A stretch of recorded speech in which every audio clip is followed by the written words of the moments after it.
I'm here at the intersection just a block or so away from where the shooting happened early Sunday morning. I want to show you, this is the tattered remains of a police caution tape tied to the strings of a bouquet of balloons here with words of love and encouragement.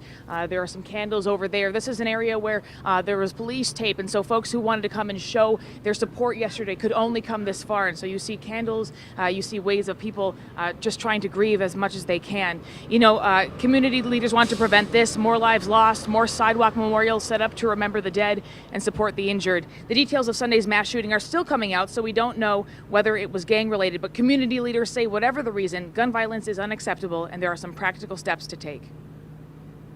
In 2018 and 2019, Sacramento saw 0 youth homicides. That's something that we haven't seen in the 30 years that we've been collecting data. Sierra Health Foundation President and CEO Chet Hewitt says youth programs like those operated with the support of the Black Child Legacy campaign are not only supporting young people, but also building bridges that can help prevent violence. These relationships later will be so important. So say you run into a guy at a party, a dance or whatever, and they're from a different neighborhood, and somebody's upset.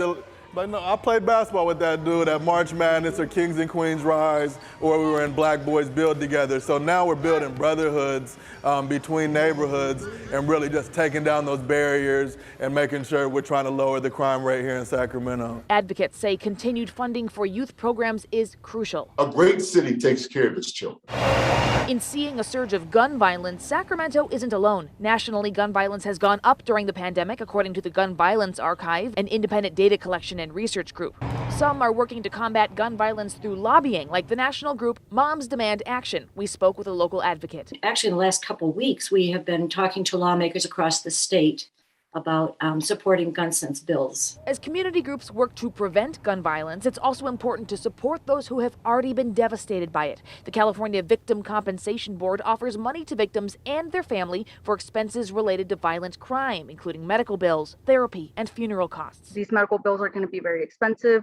Just letting them know, like, hey, you don't have to go through this alone. There's a whole agency out there that can help you. It is okay to not be okay. Make sure that those emotions that you are experiencing are not being projected out in an unhealthy manner, in a manner of retaliation. You know, for people who are looking for a source for grieving together, tonight at 7:30 at Ali Yousefi Square, that's at 7th and K Streets, the community is coming together for a vigil. Mayor Darrell Steinberg will be there speaking, as well as youth community advocates. So anyone is welcome to come and mourn together.